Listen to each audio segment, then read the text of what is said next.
Hello అన్న నమస్తే. కేపీహెచ్బిలో permanent duty ఉంది, స్కూల్ డ్యూటీ. మీకు ఇంట్రెస్ట్ ఉండి చేసుకోవాలనుకుంటే ఈ వీడియో స్కిప్ అన్నట్లు చూడండి. ఆ నియర్ బై ఉన్న వ్యక్తులే తీసుకోండి, డ్యూటీ సెట్ అవుతుంది. 12 hours డ్యూటీ, 22,000 శాలరీ. మీరు ఆ నియర్ బై ఉన్న దగ్గర ఉన్న వ్యక్తులు అయితేనే తీసుకోండి. కేపీహెచ్బి కూకట్పల్లి ఆ దగ్గర ఉన్న వ్యక్తులే తీసుకుంటే సెట్ అవుతుంది. స్కూల్ కాడ డ్రాప్ చేసి మీరు ఇంటికి వెళ్ళిపోవచ్చు. మళ్ళీ స్కూల్ నుండి తీసుకురావాలంటే మళ్ళీ మీరు స్కూల్ దగ్గరికి వెళ్ళి కార్ పికప్ చేసుకొని బాబుని పికప్ చేసుకొని రావాలి.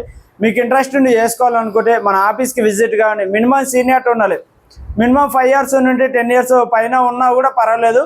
ఆ సీనియర్ ఉన్న గల వ్యక్తులు ఉండి చేసుకోవాలనుకుంటే మన ఆఫీస్కి విజిట్ కానీ. కంపల్సరీ ఎవరు ఫస్ట్ వచ్చిందంటే వాళ్ళకి డ్యూటీ ఇవ్వడం జరుగుతుంది. నాకు కాల్ చేస్తే డ్యూటీ ఇవ్వను. కంపల్సరీ ఆఫీస్కి విజిట్ కానీ. అలాగే మన ఛానల్ ఫాలో చేయని వాళ్ళు ఫాలో చేసుకొని మిగతా వాళ్ళకి షేర్ చేయండి. All members thank you.